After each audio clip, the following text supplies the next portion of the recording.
The gunfire cracked sharp, tearing the stillness of morning across the Arizona wasteland.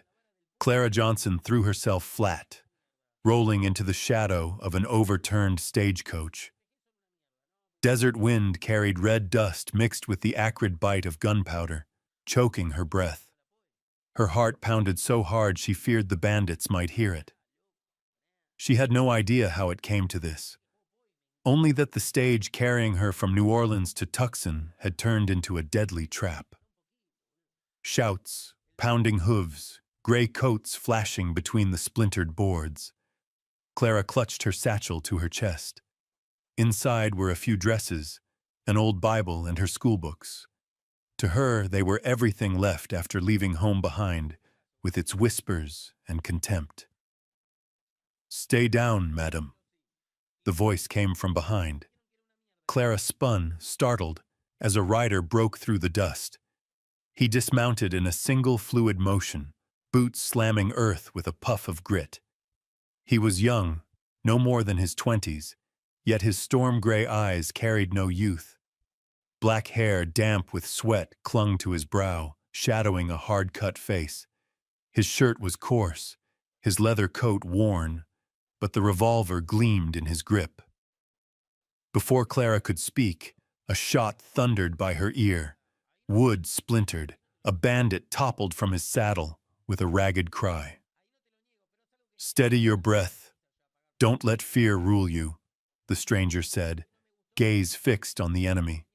His voice was calm, as though the storm of bullets around them meant nothing. Another shot rang. Silence followed. The raiders scattered, leaving dust smeared with blood. The man turned at last to face her.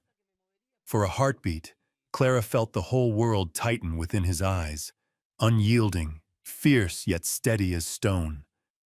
"Jay Carter," he said simply, tipping his hat in a curt nod. "Folks call me Jay. And you?" Clara gripped her satchel like a lifeline. "Clara Johnson," she answered, voice thin but firm. Jay extended a hand. His fingers were rough, calloused by reins and iron, brushing hers. The touch was brief, but carried warmth that unsettled her, safety tangled with danger. He drew her to her feet.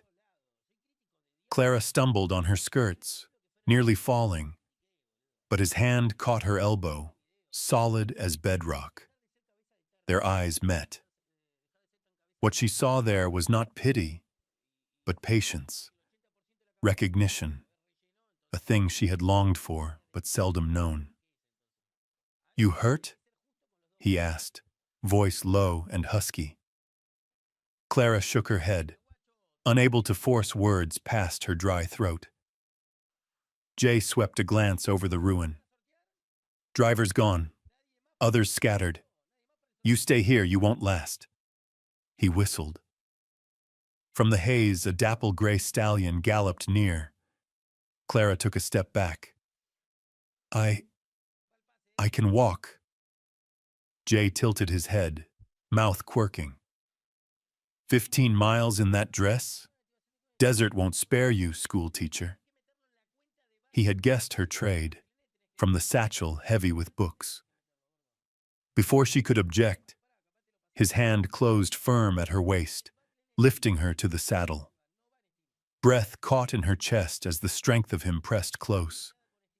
For an instant, her world was nothing but the thrum of her pulse and the rasp of his palm. He swung up behind her, chest brushing her back, arm circling for the reins. "Hold on," he murmured, his breath warm at her ear. Clara stiffened, unsure if the tremor in her bones came from fear or something nameless she dared not name. The horse surged forward across cactus-strewn ground. Clara swayed, forced to lean against Jay. His solid frame anchored her in the endless stretch of desert.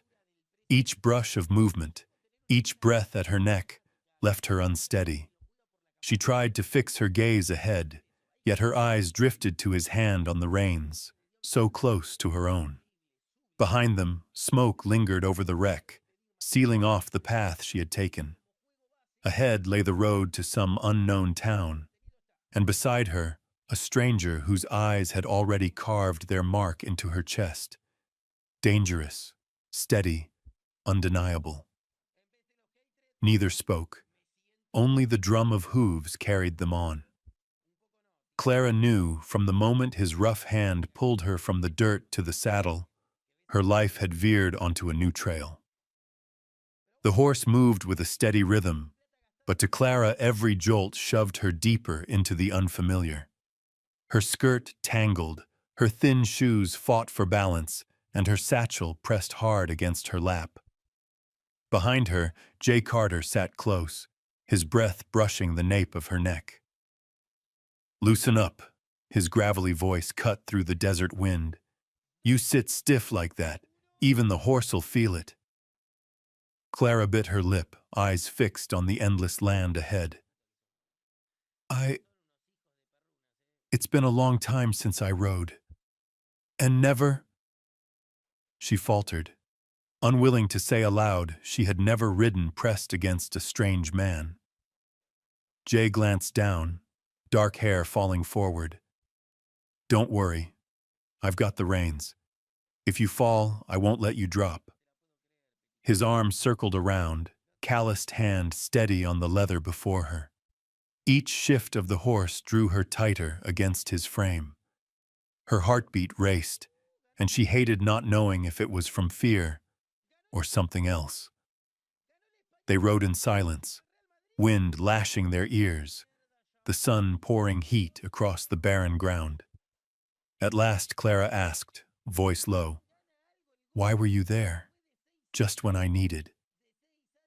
Jay's shoulder brushed her back as he shrugged. "I ride this stretch often. Heard talk the Dryden gang was hunting. Looks like the talk was right." Clara hesitated, then whispered, "You saved my life. I'm grateful." He gave a short laugh, rough but warmer than his words. "Just doing what needs doing. Out here, if we don't look out for each other, nobody lasts." A gust whipped her skirts, and Clara found herself leaning back against him. Her face burned. Jay noticed, but let it pass, shifting the talk. "You're from the East. I'd wager a teacher?" Startled, Clara half turned, eyes catching the storm gray of his. "How do you know?" Jay's mouth tipped in a wry line. "That satchel full of books speaks plenty, and the way you talk sounds like a woman used to a classroom." Clara blinked, surprised at his sharpness. "You're right. I am a teacher, heading to Tucson for work. That's why I boarded that stage." Jay nodded, his gaze carrying quiet respect. "A teacher. Kids here need that." She looked down, voice thin. "Not everyone thinks so." Silence fell. He didn't pry, as though he sensed the wound behind her words. After a while he spoke again, his tone even. "Me. I was on my own since 15. No schooling. Picked up letters from scraps of newspaper, an old Bible." Clara turned fully now, her dark eyes glimmering. 15? Where did you go?" His gaze drifted outward, far as the horizon. "Father died in the war. Mother remarried. Her new man wouldn't keep another man's son. So I left. Took any work. Cattle, timber, panning gold. Whatever kept me breathing." His telling was plain, without self-pity, but each word cut deep in her chest.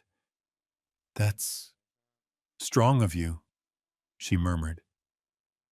He shook his head. "Not strong. Just no choice." The sun blazed down, and Clara's throat burned dry. She tried to hide it, but Jay noticed. He held a canteen out. "Small sips," he said, his hand brushing hers as she took it. His skin was sun-browned, seared by the desert. Hers darker, softer, yet marked by its own trials. Their touch lingered, and when she lifted her gaze, their eyes locked again. She drank, the lukewarm water a miracle to her parched throat. Passing it back, her fingers brushed his. Jay raised it, drinking from the same lip she had. Heat flushed her face, her chest in turmoil. Did he know? Did he mean it? After a few strides of silence, Jay spoke, voice low. "Out here, water's worth more than gold. To share it is to share life." Clara clutched her satchel, unsure how to answer. But in her heart, she felt the truth. He had given her more than water. He had given her a piece of himself. The space between them seemed to shrink. The hoofbeats struck like a single pulse, carrying two strangers deeper into the desert and into each other's world. The gray gelding carried them over broken ridges until the sand gave way to scrub and patchy shade. Noon burned the horizon red, heat pressing through Clara's dress, sweat stinging her brow. She held herself stiff, afraid the smallest lean would brush her against the chest at her back. Then she heard it, a thin trickle of water. Soon they reached a narrow creek cutting between mossy stones. Jay pulled the reins. The horse stopped with a tired whinny and dropped its head to drink. "Down," Jay said. His voice was firm, but not unkind. Clara hesitated, eyeing the drop. Before she could falter, his hands circled her waist, lifting her as though she weighed nothing. Her shoes touched earth, but his grip lingered a heartbeat too long. Their eyes caught. His, storm gray and plain honest. No mockery, no jest. It rattled her more than gunfire had. Jay stepped back, crouched, and splashed his face. Clara knelt beside him, wetting her handkerchief and pressing the cool against her skin. For the first time since morning, she smiled without effort. "How does it feel?" he asked, his voice softer. "Like waking again," she said. Silence hung, broken only by water and birds. Then Jay spoke, eyes fixed on the current. "I once thought I'd build a cabin by a creek like this. A girl promised to stand with me. I worked, saved, bought a piece of land. Came back one day to find her in silks on a merchant's wagon. She chose what I couldn't give." Clara stilled, cloth dripping from her hand. His words carried no drama, but the hurt rang sharp. "Do you regret it?" she asked quietly. He gave a crooked smile. "No. Regret buys nothing. I learned not to lean too heavy on promises. All a man can trust are his own hands." He held them out, scarred, calloused, worn by rope and steel. Clara stared at them, remembering how those same hands had hauled her from the dirt. Weapons, reins, survival, but also safety. She swallowed, then held out her damp cloth. "At least, you're not alone now." He blinked, surprised, then took it. Their fingers brushed, and this time she didn't draw back. "Thank you," he said, his voice rougher than before. A breeze lifted her hair across her face. Without thinking, he brushed it aside, his fingertip grazing her cheek.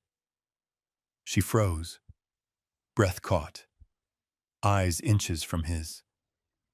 She saw the faint scar near his temple, the wear in his gaze. For a moment, only their hearts sounded. Then he pulled back, clearing his throat. Forgive me. Clara shook her head, but turned, hiding her burning face in the water's chill. When at last he rose, he offered his hand. We'd best move on. She placed her palm in his, letting him draw her up. The fit of it startled her, solid, certain. Something small but real was taking root. Back on the saddle, she sat steadier, no longer rigid. When his arm circled for the reins, she did not flinch. Instead, she let the closeness settle over her, unfamiliar yet quietly safe. Before them, the desert stretched on, endless and unknowable. But within her, a door she thought long locked began to open. By late sunfall, the first crooked roofs rose on the horizon. Clara's back ached from hours in the saddle, yet her pulse quickened when the warped board reading Rattlesnake Ridge came into view. The town crouched in a dry valley ringed by jagged stone. Its main street lay thick with red dust, lined with weathered buildings. Smithy, general store, saloon with a swinging sign. Hammer on iron, creak of wood, horse whinnies, and the sting of sweat, whiskey, and leather all blended into the harsh breath of the West. Jay slowed the gelding as they rode down the center. Eyes turned. Men on the saloon porch froze mid-game, cards clenched, stares fixed on the black woman in a plain dark dress. Women at the store whispered behind baskets of bread. Children hushed, wide-eyed. Clara's throat went dry. Her skin felt like a banner unfurled above the dust, impossible to hide.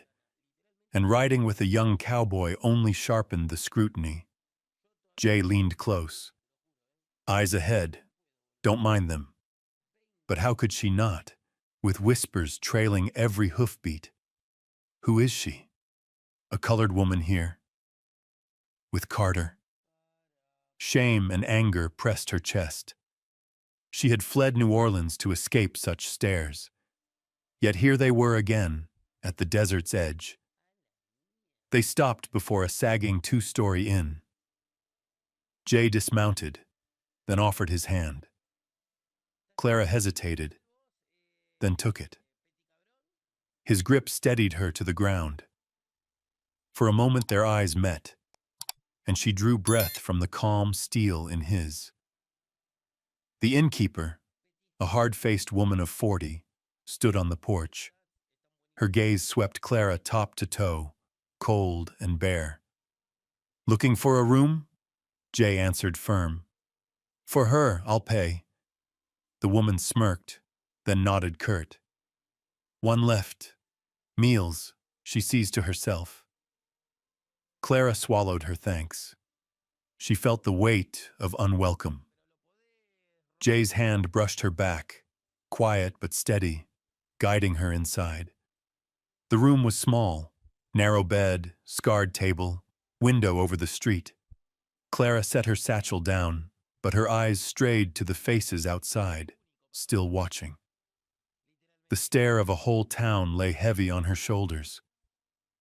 They see me as an intruder, she whispered, voice tight.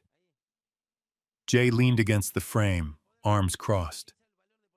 This is a small place. Any stranger draws eyes.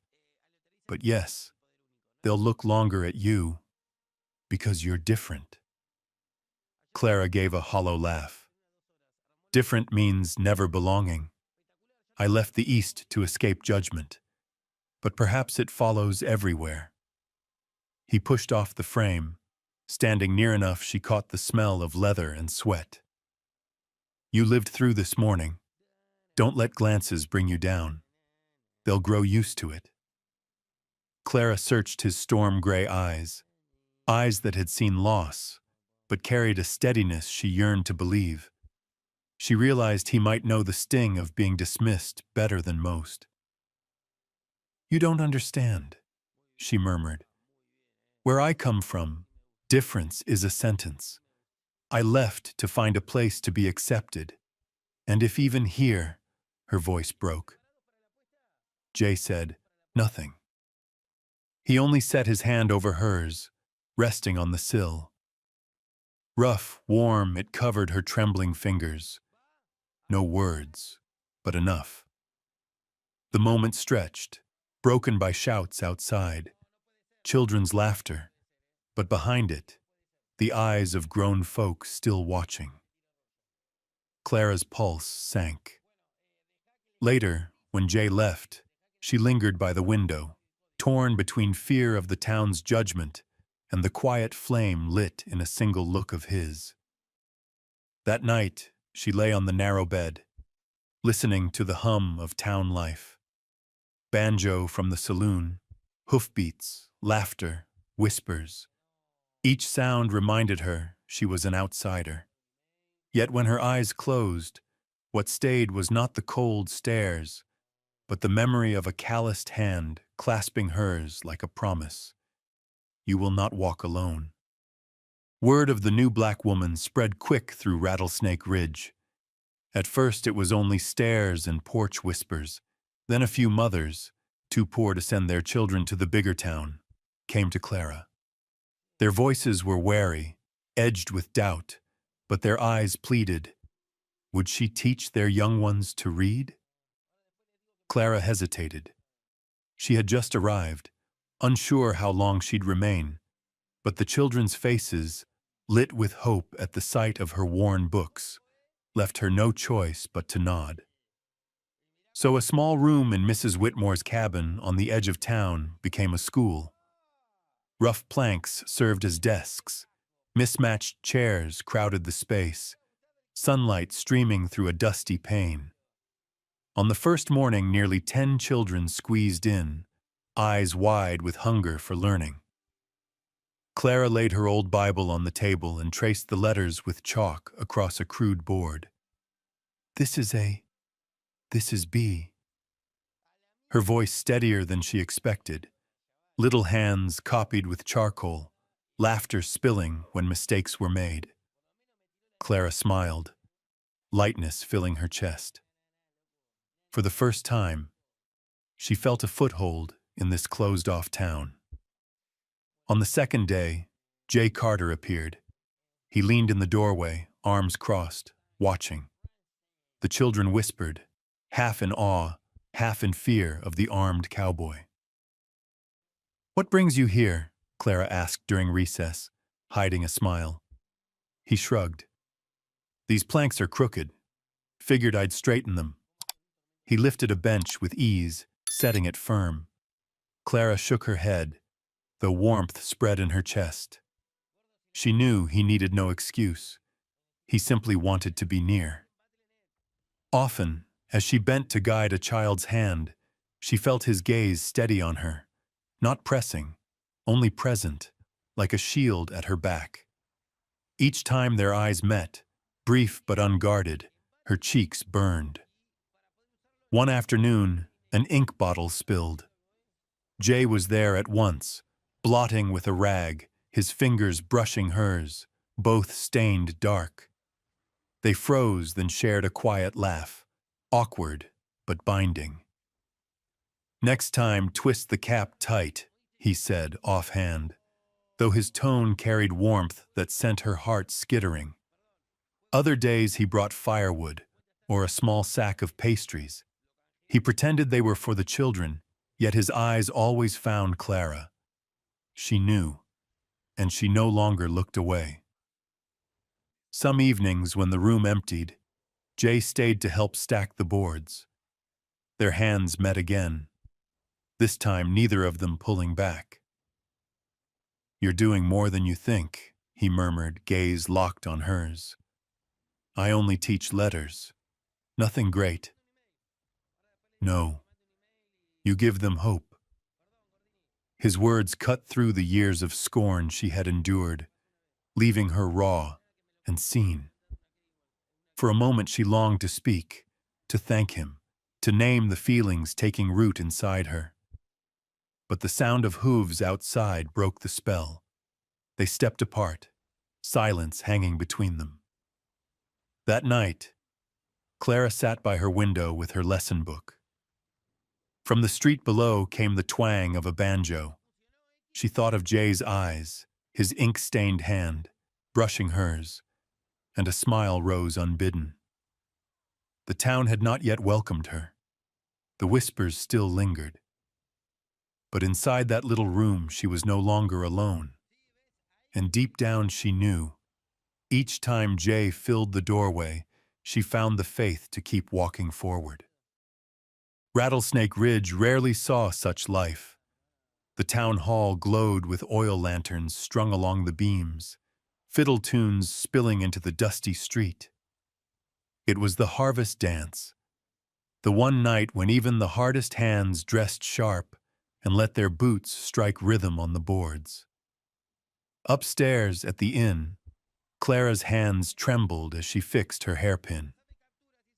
Mrs. Whitmore had insisted she wear the emerald dress kept folded in a trunk. It fit close at the waist, falling soft to her ankles. In the mirror she scarcely knew herself, not a stranger in a hostile town, but a woman worthy of the night. Down in the street, Jay Carter waited. White shirt pressed, black vest neat, hair combed back. When Clara stepped down, he looked up, and the music, the laughter, the whole hall seemed to fade. His storm-gray eyes lit with quiet wonder. You're beautiful," he said, voice roughened. Clara flushed, lowered her gaze, and placed her hand on his arm. Inside, the room swelled with clapping and chatter. Heads turned. Whispers rose. Some smirked. Others stared. But a few eyes softened. Clara drew a breath and walked steady at Jay's side. The fiddle shifted to a waltz. Jay bowed slightly, palm out. "May I?" Before the whole town, Clara laid her hand in his. He led her to the floor. His hand at her back was gentle, firm. Step by step, she let herself follow. When she lifted her eyes, his were already on her, deep, unyielding, as if the rest of the hall no longer existed. When the song ended, applause thundered. Clara wavered, but Jay's arm held fast. Some of the stares seemed to change. Curiosity bent toward something like respect. After more dances, Jay bent low, his breath at her ear. "Come, there's something better than a hall of lanterns." He led her out beneath the wide night, saddling the gray and guiding her up front. His arm circled close as they rode past to the edge of town, moonlight laying a pale trail. They climbed a ridge. Stars spread thick as silver cloth overhead. Clara stepped down, skirts brushing wild grass. Jay freed the hem when it caught, his fingers grazing her hand, warm, searing. "It's beautiful," she whispered, eyes on the heavens. "Not as much as you," he answered. It was no smooth line, but plain truth, and it shook her to her core. Silence stretched. She turned, found him watching her. No crowd, no whispers, just breath and night air between them. He stepped closer, hand rising to her cheek. She didn't flinch. His lips brushed hers, cautious at first, then deeper when she answered. They sank onto a blanket he had laid over the grass. For the first time she felt no fear of eyes, no barrier of color or past. Only two heartbeats, two hands holding, and a fire long waiting. Later, with her head resting on his arm, she whispered, "Maybe this is where I belong." He kissed her hair. "I've been waiting for you a long time, Clara." Moonlight drifted west, silvering two souls who had found more than a dance. They had found a promise, wordless but binding, beneath the desert stars. Dawn spread pale gold across the ridges when Clara stirred in Jay's arms. The blanket smelled of wild grass and desert dust. Last night every wall had fallen away. Only closeness remained. But with the morning breeze came the old barbs, her age, her skin, and the contract in Tucson signed with her name. Jay woke beside her, hair tousled, eyes still softened by the night. He smiled, reached for her hand. Instead of answering, Clara pulled away under the excuse of straightening her dress. His smile dimmed, leaving only a quiet weight in his gaze. "Clara," he said, low and steady, "I want you here. Not just for the children. For me." The words struck deep, yet dread rose with them. She turned toward the brightening horizon. "Jay, I can't. There's a school waiting in Tucson, people depending on me. I can't throw it all away, not for a moment of feeling." Silence stretched. At last he nodded, as if taking a blow without protest. On the ride back, she sat stiff in front, Jay behind. The air between them was longer than the miles of dust. Last night, his arm had held her close. Now his hands gripped the reins, careful not to brush her back. In town, the whispers were quick to start. Eyes followed them, no longer just for her color, but because she and Jay had left the dance together and returned at dawn. Clara's cheeks burned. Jay tipped his hat to a few men, face unreadable. Upstairs at the inn, Clara caught her reflection. The flush at her throat told its own story. She pulled her collar high, but memory clawed back from Boston. Who would ever take a woman like you, your age, your skin? Tears blurred her sight.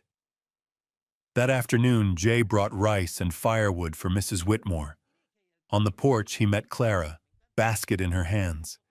He reached to take it, fingers grazing hers. She jerked back. Potatoes tumbled to the ground. Jay stooped, dirt smearing his knuckles, but said nothing sharp. He set the basket on the step, looked at her once. Disappointment and restraint both burned in his eyes.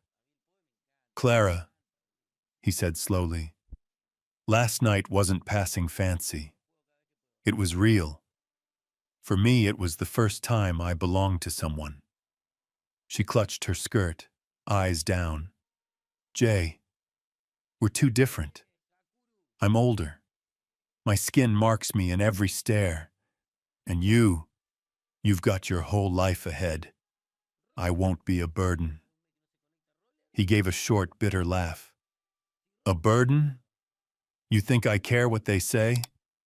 The only thing I care about is waking up tomorrow and seeing you there." Her body trembled, but instead of closing the space, she stepped back. "I'm sorry, I need time." His eyes darkened. He nodded once, turned and walked away, boots heavy on the boards. Clara stood rooted, chest tight. That night she sat by her window, watching the empty street, hoping each shadow was him. Only lantern glow and passing figures answered. She pressed a hand to her heart, whispering, "If it's a mistake, why does it feel so sweet?" Jay drank alone at the Casa saloon, glass untouched. Laughter and cards clattered around him, but he sat in silence. A few men tossed jokes about the new schoolteacher. Jay's only reply was a narrowed stare before turning away. He had always been quiet, but tonight his silence weighed heavier than steel. By morning he was at the schoolhouse, a load of timber on his shoulder. Clara arrived to find him on the porch. Their eyes met, an ache, a longing, an unfinished word. For a moment it seemed they might step closer, bridge the gulf. But she looked away, lips pressed tight. He set the wood down and left without a word. Children filled the room with chatter, chalk scraped the board. But inside Clara's chest, silence spread wide and sharp. The final days in Rattlesnake Ridge slipped by faster than Clara could grasp. She poured herself into the schoolhouse, as though each lesson might carve her name into the town's memory. Mornings rang with children's laughter, afternoons with their proud reciting of letters once foreign to their lips. Watching them, Clara's heart ached and warmed all at once. Parents came with bread, potatoes, even a hen or two, laying their offerings at her door in thanks. Eliza Cooper, eyes damp, whispered, "Stay, Clara. The children need you. This whole town needs you." The words pierced like a needle, sharp and tender. Yet each night, in her rented room, the contract from Tucson stared back at her from the valise. It promised honor, security, and the chance to reclaim what Boston had stripped away. Still, she could not shake the faces of the children, or the eyes of a man who lingered in her thoughts no matter how she tried. Jay no longer pressed her, but his presence never faltered. A bundle of wildflowers left on the stoop, bound with coarse rope. Their scent was sharp, not sweet, but they shone stubborn and bright, as if born of the desert itself. No name was needed. She knew. One evening he placed a small, paper-wrapped parcel on the school desk. Inside lay a worn book, its spine cracked but its pages intact. On the first leaf, faint writing read, "Whoever sows letters, sows hope." Clara touched the words, tears blurring the ink. Still, the distance remained. Their eyes would meet only for her to turn away. His hand would reach for her basket, and she would clutch it tighter, leaving him with empty fingers. Each missed moment cut her with equal parts sorrow and longing. The children clung tighter as the end neared. Little Samuel, barely 4, clutched her skirt when she spoke of leaving. "You can't go," he pleaded, tears brimming. "Who'll teach me to read?" Clara knelt, hugging him close. "You'll keep learning, Samuel. I believe in you." But as she turned, her own tears fell. One evening, Jay appeared at the empty schoolhouse. He stood framed in the doorway, hat shadowing his face. "Have you decided?" His voice was quiet, but steady. Clara's fingers tightened around a stub of chalk. "I have to go, Jay. I gave my word. I signed my name." His eyes darkened, then softened with weary patience. He stepped forward, laying a single flower on the desk. "I won't stop you, but remember, this place is more than dust. There are hearts here waiting for you." That night, Clara lay restless, caught between two visions. Tucson, with its order, its respectability, its safety. Rattlesnake Ridge with its raw edges, its hungry children, and a cowboy who had already given her his heart. Opening the window, she heard the wind carry the dry scent of earth and grass. Across the street, Jay sat alone outside the livery, bent over a battered guitar. His rough hands coaxed a halting tune into the night air. Each note struck her chest like truth laid bare. She covered her mouth to stifle a sob, unable to call out. The next morning, every child begged her to stay. Small hands tugged at her dress, eyes glimmering with desperate hope. Clara embraced them one by one, her heart breaking. Then the rattle of a wagon from Tucson echoed in the square, reminding her of the road she was bound to. In those last days, Clara breathed 2 lives at once. One pulled toward duty, the other toward desire. And in every token, a desert flower, a weathered book, a steady gaze from storm-gray eyes, she felt the weight of a choice that would shape her life forever. That morning, the sky over Rattlesnake Ridge sagged with heavy gray clouds. Clara stood in her narrow room, folding the emerald dress that had once turned every head at the harvest dance. Each crease felt like a cut, slicing through memories she could not keep, yet could not bear to lose. From the street came the clatter of hooves and wagon wheels. The Tucson coach had arrived. Time was closing in. Children had wept, parents had pleaded, but Clara pressed on, haunted by one voice inside. You gave your word. You cannot break it for a feeling. Jay filled the doorway, silent at first. He wore no hat, his hair unruly in the morning wind. His storm-gray eyes fixed on her, not accusing, not begging, only etching her image deep into memory. You're really leaving? His voice was hoarse, steady as iron. Clara laid the dress on the bed, her hands trembling, but her tone controlled. I must, Jay. In Tucson I have a contract. There I can teach with respect. Here, I am only an outsider. He stepped closer until she could feel his breath. An outsider? Clara, you gave these children their letters. You made this town see itself. And to me... His throat tightened, words dragged like molten steel. You are the family I never had. Clara froze. The word family struck deep, summoning the boy he once described. Left behind, cast aside.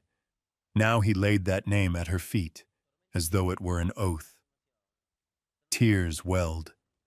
She turned to the window, the red road blurred in the morning mist. Jay, I can't. I'm older. My skin sets me apart. The world will never accept us. You'd lose everything. He seized her hand, firm yet trembling. I don't care.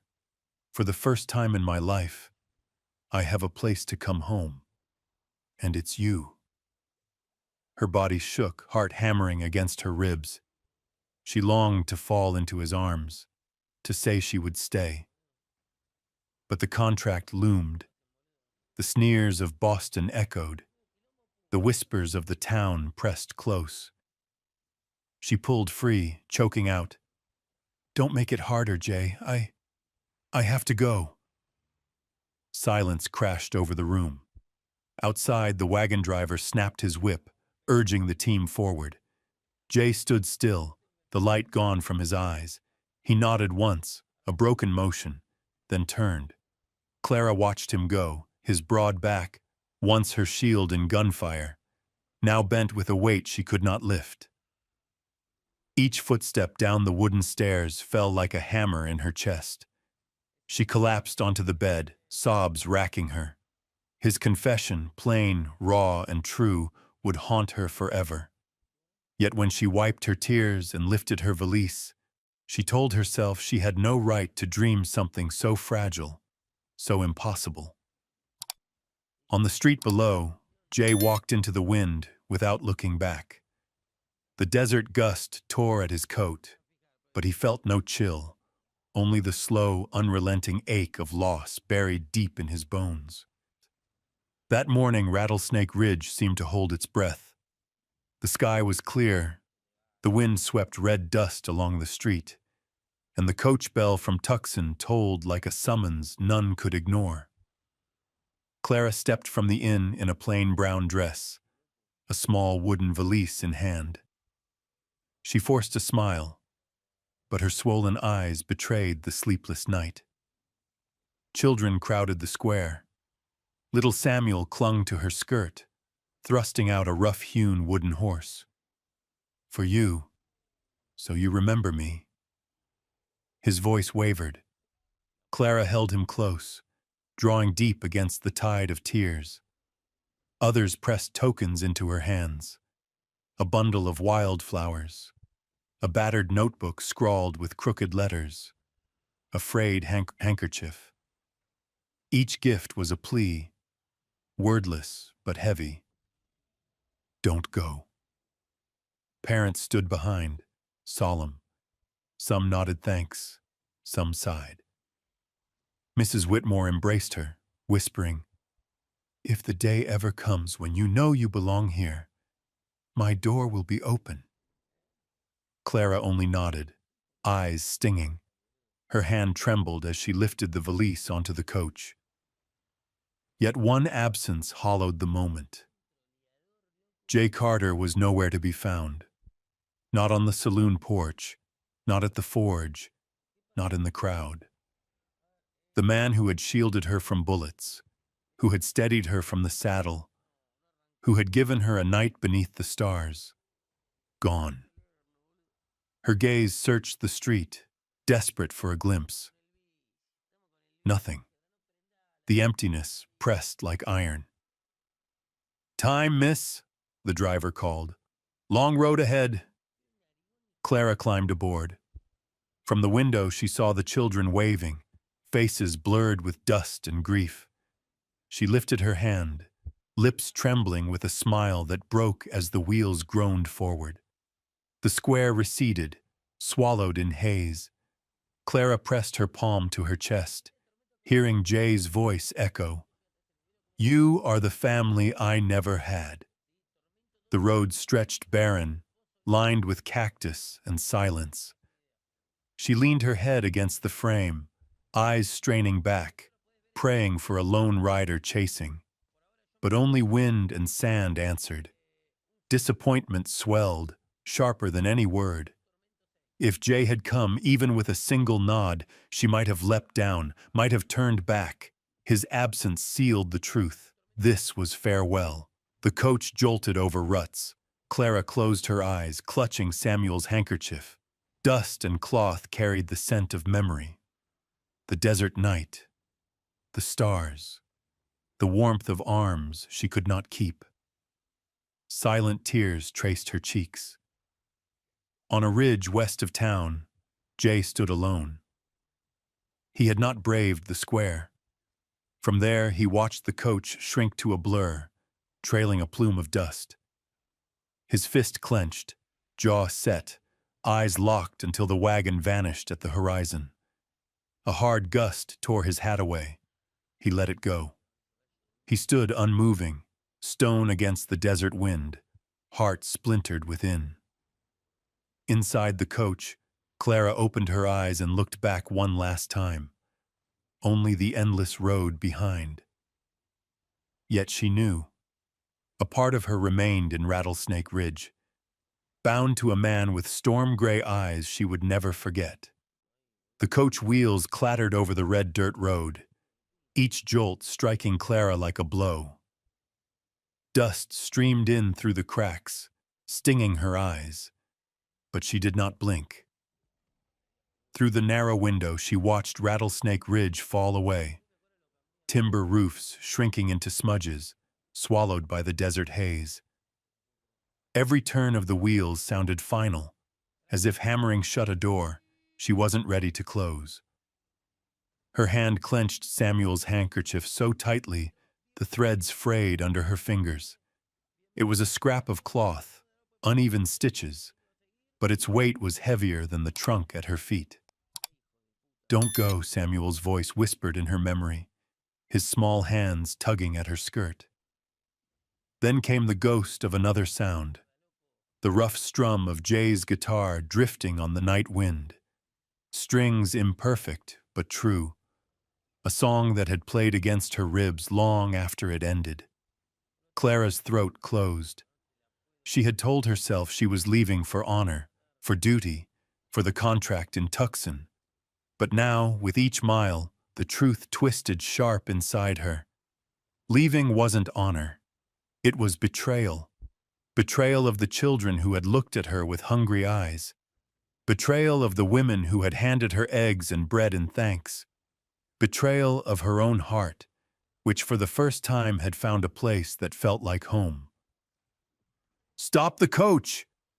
The words burst from her chest, ragged, shaking, but full of steel. The driver turned, brows knitted. "What's that, miss?" "I said stop. I'm not leaving." He muttered, baffled, but tugged at the reins. The wagon jerked violently, throwing Clara against the seat. Dust swirled high as the horses skidded to a halt. Before the driver could speak again, Clara wrenched the door open. Her skirts tangled with thorns as she leapt down, stumbling but not falling. She didn't look back. She ran. Boots pounded the dirt, lungs burning. Each stride tore fabric, filled her shoes with grit, but her body felt lighter than it ever had. The road stretched before her, shimmering in the heat, and all she saw in her mind were storm-gray eyes, pleading, wounded, unforgettable. By the time the town square came into view, Clara's breath was ragged, hair plastered against her cheeks. People still lingered, murmuring about the teacher who had left them. When they saw her appear from the opposite road, dress torn, face streaked with sweat, silence swept through the square like a wind.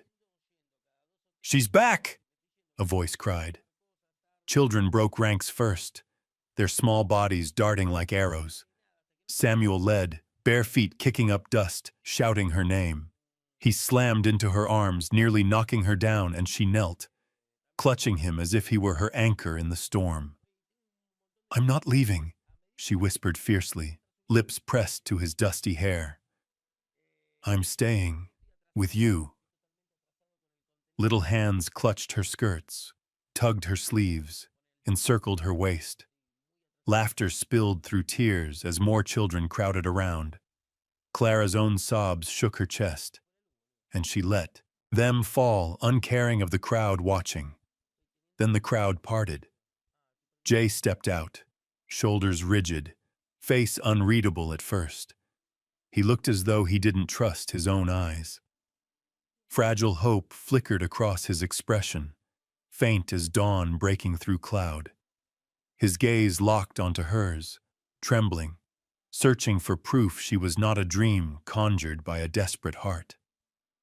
Clara rose on unsteady legs and crossed the square. The murmurs faded. The only sound was the creak of wooden awnings in the wind, the shuffle of children pressing close. "Jay," she breathed, her voice cracked but steady. He moved closer, each step deliberate, eyes never leaving her. "Why?" She pressed her palm against his chest, feeling the hammer of his heart. "Because I can't leave. Because I finally see it. My place isn't Tucson or Boston or anywhere that asks me to be less than I am. My place is here, with these children, with this town, and with you." His eyes widened, glossed with tears he didn't fight. For a long moment he said nothing, only searched her face as if memorizing every line. Then his arms closed around her with a force that nearly lifted her from the ground.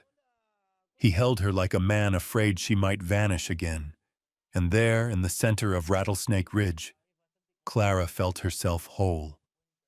Their lips met, fierce, unhidden, unashamed, a kiss that carried every word they hadn't dared to speak. The square froze. Time held its breath. Then Mrs. Whitmore, who had once handed Clara cold bread with colder eyes, clapped her hands together. The sound cracked the silence. Others followed, hesitant at first, then building, until the square roared with applause. No whispers, no ridicule, only recognition. Children cheered, their voices piercing the desert air. Samuel leapt up and down, shouting at the top of his lungs, "Miss Clara's staying! She's staying!" His cry spread through the crowd, a spark that ignited joy. Jay lowered his forehead to hers, his breath uneven. "Are you certain?" he murmured, the tremor in his voice betraying fear even as his arms held her steady. Clara laughed through tears, the sound breaking free like water from parched ground. "More certain than anything I've ever known. I've been running too long, Jay. It's time to stop. And you're where I stop." The sun slid westward, pouring molten gold across the square. Dust glimmered in the light, swirling around them like a benediction. A black woman and a young cowboy, arms entwined, lips joined, no longer hiding, no longer apologizing. And Rattlesnake Ridge, for the first time, clapped its hands and lifted its voice to admit the truth, that love could shatter chains heavier than rumor, stronger than prejudice, and more enduring than fear. That evening, as the crowd thinned and lanterns were lit along the porches, Clara and Jay stood together at the edge of the square. Children still clung to her skirts, reluctant to let go, while neighbors approached with nods that carried new weight. Someone pressed bread into her hands. Another promised lumber for the schoolhouse. Small gestures, but strung together, they formed a bridge Clara had thought impossible. She glanced up at Jay. His storm-gray eyes were no longer clouded with doubt, but shone steady, as if he had been waiting his whole life for this moment. He squeezed her hand, rough fingers warm against hers, and in the hush between them, Clara knew the choice she had made on the road was not simply to stay. It was to belong. 3 years had passed since Clara turned back from the coach road, since she chose the dust and the stairs and the children's laughter over a safe contract in Tucson. 3 years that had turned doubt into roots and roots into a home. The wedding was small, as if stitched from the land itself. They stood under the porch of the meeting hall, the same place where whispers had once cut sharper than knives. No organ, no lace, just garlands of wildflowers, rough-hewn benches, and the steady voices of neighbors who, for the first time, spoke blessings instead of gossip. Jay wore a clean white shirt and a black vest. Clara a simple dress she had mended herself. When the vows were spoken, the cheer was not loud, but it was true, and in that truth they began. A year later, Grace came into the world. She bore her father's storm-gray eyes, but when she looked up, there was the calm warmth of Clara. They named her Grace not by accident, but as a confession, a gift neither of them thought they deserved, but had been granted all the same. Jay held her like he once held reins, firm, protective, steady. Clara sang to her at night with a voice that still trembled but grew stronger each verse. The schoolhouse rose next, no longer a borrowed parlor or a half-lit back room, but a building of red brick standing beside the church. The town men hauled lumber. Jay cut and set the beams. Mothers sewed curtains. Windows let in the high prairie sun. A blackboard hung square against the wall. When Clara rang the bell each morning, the sound scattered across the ridge like a promise. Children filed in with faces scrubbed, clutching slates and scraps of paper. Their voices, rising in unison as they spelled and read, carried farther than the hammering at Jay's forge. Clara often paused at the doorway to listen. Once she had been stared at as an intruder. Now, parents stood by the fence and nodded with something close to pride. The woman they had doubted had given their children words, and with words, the future. Samuel, now 7, wrote his first letter to his mother, each crooked line a victory.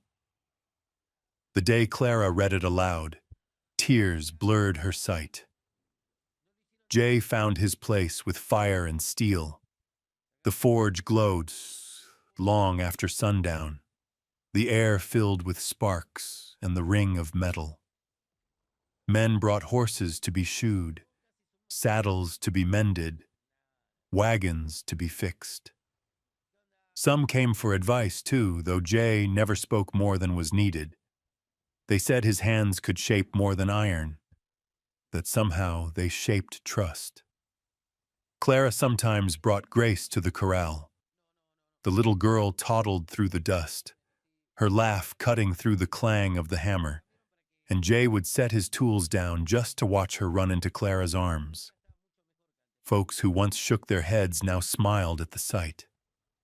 Change came slow but sure. At first, acceptance was a nod across the street, a loaf of bread left at their door. Later, it was children bringing Clara flowers, neighbors asking Jay's help with a wagon axle. By the second year, no one spoke of her skin when they spoke of her name.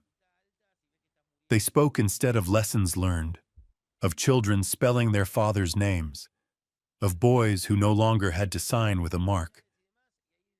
Not all hearts softened.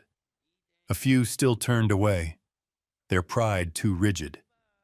But prejudice had lost its sting in the face of what Clara built each day, chalk stroke by chalk stroke, word by word. She was not only teaching children to read, she was teaching a town to see. There were nights, after Grace had been laid in her crib, when Clara stood with Jay on the porch. The desert wind hummed through mesquite. Stars pricked the sky wide open. Sometimes they spoke. Sometimes they let silence speak. She remembered the road she almost took. The safe school, the neat ledger, the clean reputation. And she remembered the day she leapt from the coach, skirts torn, heart blazing, running back to the square. She knew now it had been the only road that mattered. Jay had changed too. The drifter who once kept his distance had learned to lean. He laughed more easily, though still low and quiet. He no longer walked with the wary edge of a man always leaving. Folks said he looked anchored now, as if the forge and the schoolhouse and the cabin had stitched themselves into his very skin. And when he looked at Clara, there was nothing wandering in him. One evening at harvest, the schoolhouse yard filled with families. Lanterns hung from trees, children recited verses, mothers passed baskets of bread. Jay stood at Clara's side, Grace clutching his leg. Mrs. Whitmore, who had once given Clara only the coldest room, lifted her glass and said, "To the teacher who made us better than we were." The cheer that followed rolled across the ridge, and Clara lowered her head, overwhelmed. Later that night, when the noise had faded, Clara found herself by the window. Grace slept. Jay leaned against the frame, shirt sleeves rolled, hair damp with sweat. He reached for her hand and held it with the same surety he held reins and hammer. "You did it," he murmured. She smiled and shook her head. "We did it." Silence lingered, deep and full. Then a star flared across the sky, slicing the dark. Clara gripped his hand tighter and whispered, "Love isn't measured in years or in color, but in the courage to stay." Jay kissed her hair, eyes glinting in starlight. And under the endless desert sky, with dust settling quiet around them, they knew this was the truth of their lives. That home was not given, nor stumbled upon. It was chosen. And once chosen, it could endure. So the story of Clara and Jay did not end with a coach departing or a town whispering. It lived in the brick schoolhouse, in the forge's glow, in a little girl's laugh, in the clasp of two hands that had weathered storms. It lived in every morning bell, in every hoof strike against the ridge, in every star that fell across the western sky. 3 years had passed, and still the town remembered that day when a woman leapt from a coach and ran home. 3 years, and still she stayed. Perhaps what touches us most is not gunfights or dusty coaches, but two souls, never meant to find each other, who dared to stay, dared to hold on despite the world. 3 years on, Clara and Jay had a house, a child, a place in the community. They proved that love doesn't bend to age or color, only to the courage of standing side by side in the light of day and through the long night. Friends, maybe you see yourself here, in an old memory, in a love once lost, in a choice that changed a life. Share with us. What gave you the strength to stay, to love against time and storm? If today's story warmed you, please leave a comment, tap like, and subscribe. Together, we'll keep telling Wild West love stories, where love always finds its way home.